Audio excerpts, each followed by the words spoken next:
Hello, I'm Perry from Rennet Rind, and I'm here to talk to you today about a box you would have received in the post, or you may have collected it from us, which contains 5 British artisan cheeses that we do every month. We've been doing for the last, coming up to 5 years now, born out of COVID, necessity to survive and help our fellow cheesemakers, and it's just taken off massively. We have a shop in Stamford now, and you're in my maturing room. So most people do not know what an Affineur is. I'm going to tell you, it's someone who refines cheese. So you selective pressures such as turning to get the best out of your cheese. Essentially, milk doesn't become cheese automatically. There's a whole middle process of these ones here have been maturing now for 8 months, and there's other ones in here that's been maturing for, I think the oldest we've got is 23 months, and that is someone looking after that cheese to make sure it's at peak perfection the whole time.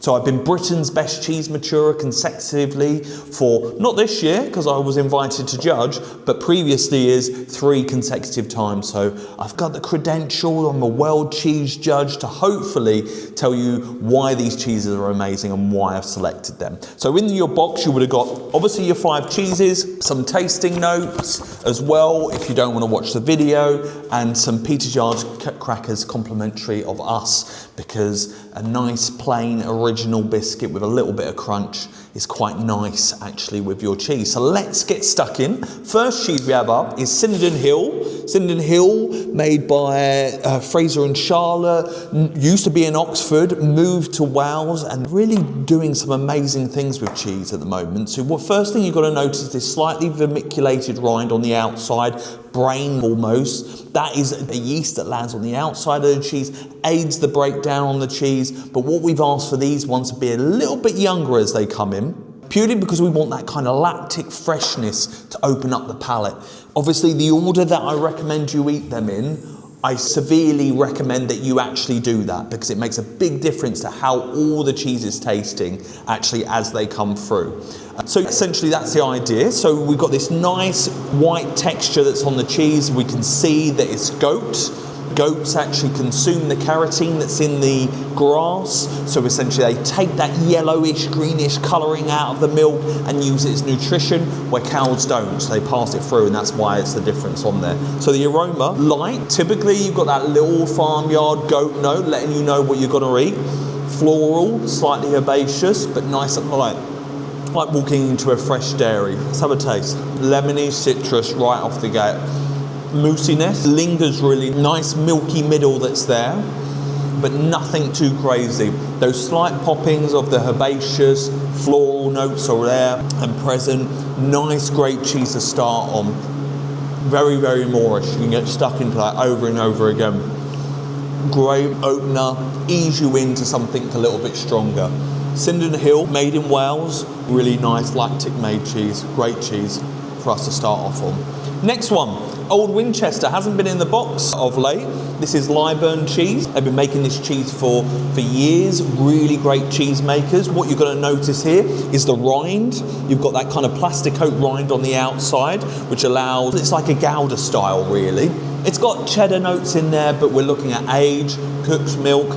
So cooking the milk and the curd afterwards is a process of heating up your curd so they expel more moisture at an earlier phase. So cheese is always losing moisture as we mature it. These are full of water, and we're keeping an eye on that because certain enzymatic activity happens at certain points. They want it out right at the start. And what that aids in is the sweetness of the milk, but also the probability that you're going to get a higher thing, which is called tyrosine in the cheese, which is a crystalline kind of crunch that you get in your cheese. I think everyone will be aware of it.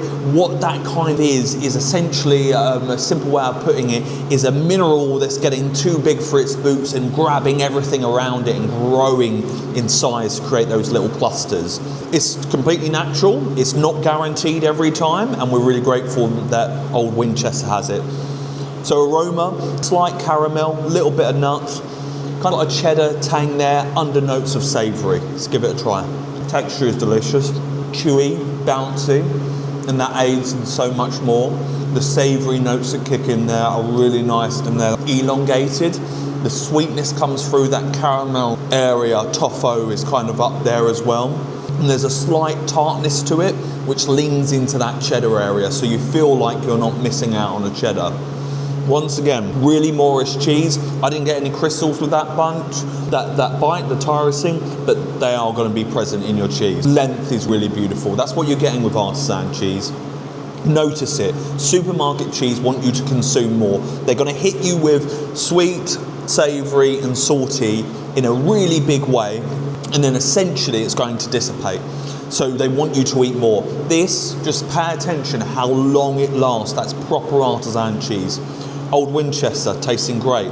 Next cheese up, one of my favourite cheeses of all time, made by Ben and Sam Spence in Wensley in Yorkshire. This is a proper Wensleydale style cheese. This is cloth bound and aged for up to 4 to 5 months. This one we've got 5 months, so the curd is knitted a bit together. But this is the purest expression of a Wensleydale, a traditional Wensleydale, how we used to make it, not those white blocks in the supermarket that you can get. It's absolutely stunning, and notoriously, when people say, what's my favourite cheese? I tend to always gravitate towards this. Aroma, light, lactic, fresh, slight bit of grass, coloration on the outside. We've got that high moisture. That's why we're seeing it's paler in colour. Rind, funk. These rooms where they've been sitting. Let's have a taste. Nice sticky texture. Crumble is there, but not in a significant way. High on acidity, but not acidity in the cheap supermarket way that's just lemon. This is pure rolling, set sour, Greek yogurt, slight touch of bitterness at the end to add that level of complexity. Once again, a really Moorish cheese. My second bite, I really get that grassy kind of texture that's in there. And the aroma, more grassy summer pastures kind of vibe that comes through. And even though this was made 4 months ago in the winter, Wensleydale just embodies that. Really beautiful style of cheese. Next one we have up is Alpen Cheddar, which was a lockdown experiment. I got a call from Quick saying they were thinking about this idea. They had a connection with Kraus in Bavaria, who's a fantastic cheesemaker, and they were sending curds from Quick's over to him to mix them together and make a cheese. It shouldn't work. So we got the first batches back, I think it was about 6 months into the experiment. And I called the very sweet Mary Quick at the time and Patrick to say, what the hell have we done? This is absolutely amazing. So we got a mould wash on the outside. You can see that little sort of peachy rind. That's your indication that it's mould, and it doesn't really taste like anything that you've tried before. You can fit into that kind of mountain style-esque. That's what it is, but it's very different. Aroma, more rich caramel that's in there. Definitely more sweeter than the old Winchester. You can tell there's that kind of level of aggression that's in there on the sweet front, but there's a bit of funk in there as well that you get from mountain style cheeses. So arguably, this is the only continental cheese we do, but there's a mix obviously with Quicks that's there as well. Let's have a taste. Nice texture, dense, rich, luxurious. That caramel kind of vibe that it has with the funk is just delicious, mixed with that texture. It's amazing. The savouriness that comes through, midpoint on the journey, is phenomenal. The length is great. The differential that it provides is unlike any other cheese because it's got that tang that cheddar has, but in a real sour kind of way that hits the side of your mouth a little bit. Alpen Cheddar, such a delicious cheese. Probably your new favourite. They're all really great at the moment, but Alpen is very different from anything that you've tried before. Last cheese up, we have Dorset Blue Vinny. It's not been in the box for a while. Dorset Blue Vinny, one of our oldest made cheeses in the country. They used to mature it by throwing leather boots in the vat and laugh about it because all the Londoners really wanted it, the gentrified. But it's like a lactic set, skimmed milk, so you're taking all the fat away from it to get a drier cheese and a little bit more rambunctious. Light veining here, we've got a lime kind of colour of the veining, which is great. That's kind of where Dorset wants to be. Aroma, we've got a little bit of that biscuity on the edge, slight hop. In the centre, more cream and more those typical blue notes that you have. Let's cut this down. It's quite a big bit. Let's have a little taste. That was a big bit. Delicious.